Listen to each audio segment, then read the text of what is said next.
Good morning students. आज मैं class 11th के स्टूडेंट्स को लेसन 2 जीव जगत के वर्गीकरण में 5 किंगडम क्लासिफिकेशन के बारे में समझाऊंगी, यानी कि 5 जगत वर्गीकरण। 5 जगत वर्गीकरण जो था वो R.H. विट्टेकर ने 1969 यानी कि 1969 में दिया। इससे पहले मैंने आपको द्विनाम नामकरण पद्धति पढ़ाई थी, बाइनोमियल नोमेनक्लेचर, जो कि किसने दी थी? कैरोलस लिनियस ने। कहाँ के निवासी थे? स्वीडन के। 5 जगत वर्गीकरण जो है उसके अंदर फर्स्ट आता है मोनेरा, सेकंड आता है प्रोटिस्टा, थर्ड आता है फंजाई, फोर्थ आता है प्लांटी, 5 होता है एनिमेलिया। अब देखिए मोनेरा जगत की बात करते हैं। इसमें सभी प्रोकैरियोटिक ऑर्गेनिज्म प्रेजेंट हैं। ठीक है, प्रोकैरियोटिक का मतलब होता है, प्रो मतलब होता है प्राचीन, यानी कि हम कह सकते हैं इसमें जो है न्यूक्लियस तो पाया जाता है पर पूरी तरह से डेवलप नहीं होता है। इन्हें हम प्रोकैरियोटिक जीव कहते हैं। सेकंड आता है इसमें जितने भी बैक्टीरिया होते हैं वो सारे प्रेजेंट होते हैं, उन सबको मोनेरा जगत में रखा गया है। फॉर एग्जांपल है साइनोबैक्टीरिया, यानी कि बीजीय, जिसे हम ब्लू ग्रीन एल्गी के नाम से जानते हैं।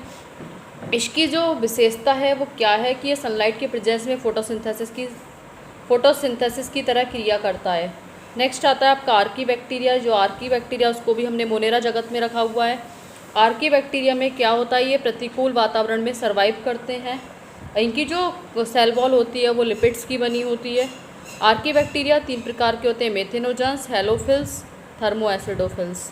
मेथोजेंस क्या करते हैं, इसमें ये क्या करते हैं, मेथेनोजेंस मीथेन गैस प्रोड्यूस करते हैं और इसमें जो बैक्टीरिया होता है वो मेथेनोजेंस कहलाता है।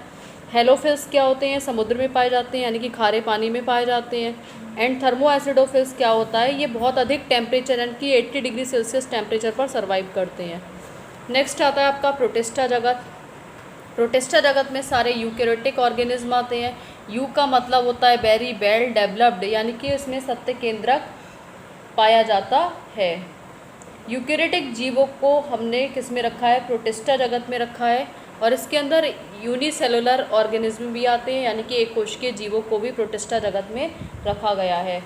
ठीक, इसमें जो ऑर्गन्स पाए जाते हैं, यानी कि जो अंग पाए जाते हैं, उनकी जो मेम्ब्रेन यानी कि झिल्ली होती है वो चारों तरफ से बाउंड होती है। जैसे आपका लाइसोसोम है, उसके अंदर डाइजेस्टिव जूसेस पाई जाती है, तो बाहर की जो मेम्ब्रेन होती है वो बाउंड होती है।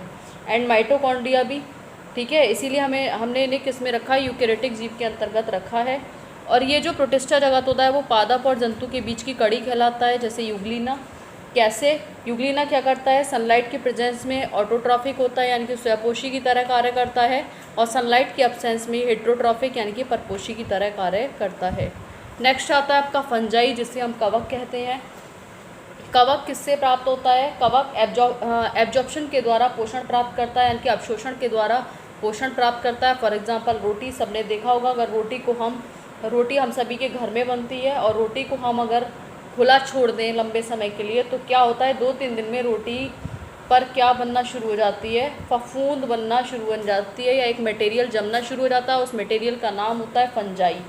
ठीक है, फंजाई को ही कवक कहते हैं, यानी कि फफूंद को ही कवक कहते हैं।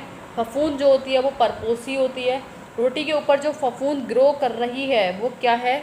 जो रोटी आपकी वो पैरासाइट्स हो गई है। तो जो कवक होते हैं वो सैप्रोफिटिक एंड पैरासाइट्स, यानी कि सड़े गले परजीवी और मृतोपजीवी दोनों प्रकार के होते हैं, यानी कि ये सड़े गले कार्बनिक पदार्थों से अपना भोजन ग्रहण करते हैं।